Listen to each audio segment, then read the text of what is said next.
نگاہ ولی میں وہ تاثیر دیکھی، بدلتی ہزاروں کی تقدیر دیکھی۔ شریف بغدادی فرماتے ہیں کہ ایک عبداللہ نامی شخص حضرت غوث اعظم کے پڑوس میں رہتا تھا۔ وہ بازی لگا کر شطرنج کھیلا کرتا تھا۔ ایک دن اس نے کھیل شروع کیا تو وہ مسلسل ہارتا رہا، یہاں تک کہ اپنی تمام چیزیں حتیٰ کہ مکان تک ہار گیا۔ آخر عبداللہ نے یہ شرط لگائی کہ جو شخص جیت جائے وہ ہارنے والے کا ہاتھ کاٹ دے۔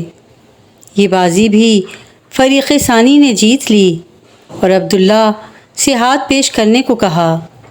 عبداللہ چھری دیکھ کر گھبرا گیا اور ہاتھ کٹوانے سے انکار کر دیا۔ اس پر جیتنے والا بولا کہ اگر ہاتھ نہیں کٹواتے تو ہار تسلیم کرو، مگر عبداللہ اس پر بھی تیار نہ تھا۔ یہ لوگ پھر اس کا ہاتھ کاٹنے پر آمادہ ہوئے تو خوفزدہ ہو گیا۔ یہ سارا ماجرا حضرت پیران پیر دستگیر غوث الاعظم دستگیر اپنے مکان کی چھت پر سے ملاحظہ فرما رہے تھے۔ آپ نے فرمایا، عبداللہ لے یہ مسلح اور داؤ پر لگا دے، لیکن بعد میں یہ کسی سے نہ کہنا کہ میں نے تمہیں ہرا دیا۔ پھر آپ درویشوں کے پاس آبدیدہ واپس آئے۔ جب انہوں نے اس کا سبب پوچھا تو آپ نے فرمایا، ان قریب تم کو معلوم ہو جائے گا۔ ادھر جب عبداللہ نے آپ کا مسلح داؤ پر لگا دیا تو اپنا تمام مال و متاع اور مکان جو ہار چکا تھا وہ واپس جیت لیا۔ میاں صاحب فرماتے ہیں، مرد ملے تے درد نہ چھوڑے او گندے گن کردہ، کامل پیرے محمد بخشا لال بنان پتھر دا۔ سبحان اللہ۔ اور حضرت کی خدمت میں حاضر ہو کر تائب ہوا اور اسی وقت اپنا سارا مال و متاع راہ خدا میں خرچ کر دیا۔ اس کی اس وقت روزانہ آمدنی کوئی 200 دینار تھی، جس کو وہ روزانہ خرچ کر کے دسترخوان جھاڑ کر کہتا کہ اب تو چوہوں کے لیے بھی کچھ نہیں بچا۔ جب وہ تمام دولت راہ خدا میں خرچ کر چکا تو حضرت کی خدمت میں مشغول ہو کر خواص میں شامل ہو گیا۔ سبحان اللہ۔ خدا کے فضل سے ہم پر ہے سایہ غوث اعظم کا، ہمیں دونوں جہاں میں ہے سہارا غوث اعظم کا۔ ہماری لاج کس کے ہاتھ ہے بغداد والے کے، بلائیں ٹال دینا کام کس کا غوث اعظم کا۔ جہاز تاجراں گرداب سے فوراً نکل آیا، وظیفہ جب انہوں نے پڑھ لیا یا غوث اعظم کا۔ گئی ایک وقت میں 70 مریدوں کے یہاں آقا، سمجھ میں آ نہیں سکتا معمہ غوث اعظم کا۔ شفا پاتے ہیں صدہا جاں بلب امراض مہلک سے، عجب دارالشفا ہے آستانہ غوث اعظم کا۔ بلا اللہ ملکی تحت علمی سے یہ ظاہر ہے کہ عالم میں ہر ایک شے پر ہے قبضہ غوث اعظم کا۔ محلمی نافذ فی کل حال سے ہوا ظاہر، تصرف انس و جن سب پر ہے آقا غوث اعظم کا۔ ہوا موقوف فوراً ہی برسنا اہل خفل پر، جو پایا ابر بارانی اشارہ غوث اعظم کا۔ جو حق چاہے وہ یہ چاہیں، جو یہ چاہیں وہ حق چاہے، تو مٹ سکتا ہے پھر کس طرح چاہا غوث اعظم کا۔ فقیہوں کے دلوں سے دھو دیا ان کے سوالوں کا، دلوں پر ہے بنی آدم کے قبضہ غوث اعظم کا۔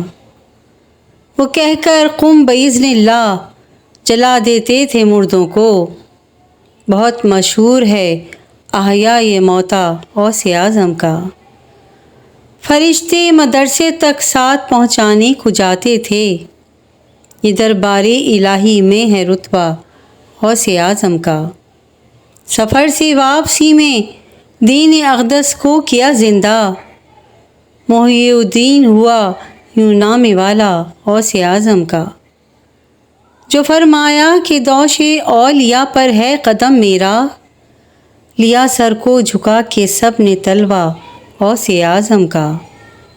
لعاب اپنا چٹایا احمد مختار نے ان کو، تو پھر کیسے نہ ہوتا بول بالا غوث اعظم کا۔ رسول اللہ نے خلعت پہنایا برسر مجلس، بجے کیوں کر نہ پھر عالم میں ڈنکا غوث اعظم کا۔ سبحان اللہ۔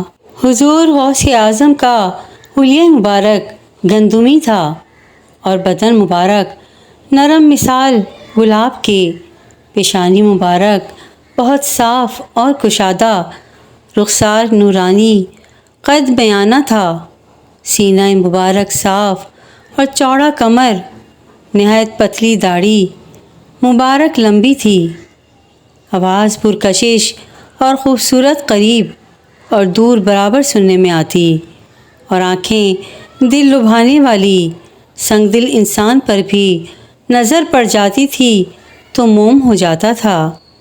امیر اور غریب آدمیوں کا تو کہنا ہی کیا، جانور بھی آپ سے محبت کرتے تھے۔ جن کے ممبر بنی گردنیں اولیاء، اس قدم کی کرامت پہ لاکھوں سلام۔ ابو حفص عمر بن صالح بغدادی اپنی اونٹنی ہانکتے ہوئے حضرت غوث الاعظم کی خدمت میں حاضر ہو کر عرض کرنے لگے کہ میں حج بیت اللہ کو جانا چاہتا ہوں، اور میری اونٹنی اس قابل نہیں، اور سوائے اس کے میرے پاس کوئی دوسری سواری بھی نہیں ہے۔ جناب غوث اعظم نے اونٹنی کی پیشانی پر ہاتھ رکھا، پھر ایک ایڑی لگائی تو اونٹنی بیت اللہ تک کسی سے پیچھے نہ رہی۔ سبحان اللہ۔ نگاہ ولی میں وہ تاثیر دیکھی، بدلتی ہزاروں کی تقدیر دیکھی۔ شیخ جلیل ابو صالح مغربی فرماتے ہیں کہ مجھے سید شیخ ابو مدین قدس سرہ العزیز نے فرمایا کہ بغداد میں سید عبد القادر جیلانی رضی اللہ تعالیٰ عنہ کے پاس جا کر فقر حاصل کرو۔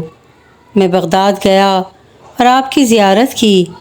مجھے ساری زندگی اتنا باہیبت انسان نہیں ملا تھا۔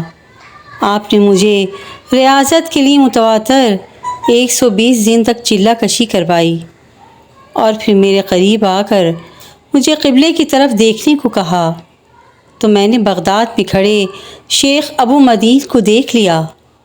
آپ نے مجھے پوچھا، کیا شیخ ابو مدین رحمۃ اللہ علیہ کے پاس جانا چاہتے ہو یا اسی جگہ قیام کرو گے؟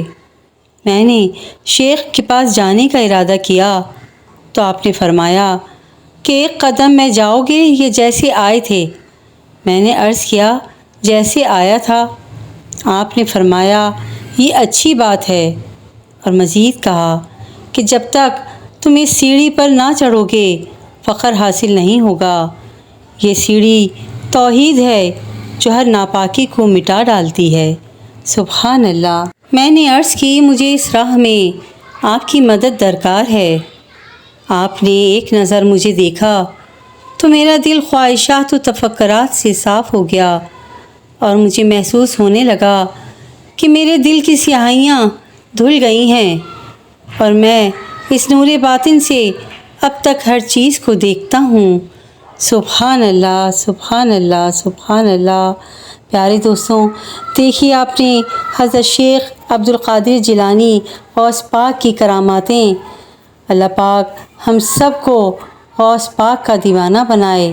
اللہ پاک ہم سب کی پریشانیوں کو اپنے محبوب پاک کے صدقے دور فرمائے۔ آمین، اللہم آمین۔ ویڈیو پسند آئی ہو تو پلیز میرے چینل کو لائک اینڈ سبسکرائب ضرور کیجیے گا، اور شیئر بھی ضرور کیجیے گا تاکہ کسی کا بھلا ہو جائے۔ کہتے ہیں کہ کر بھلا تو ہو بھلا۔ جزاک اللہ خیرا کثیرا۔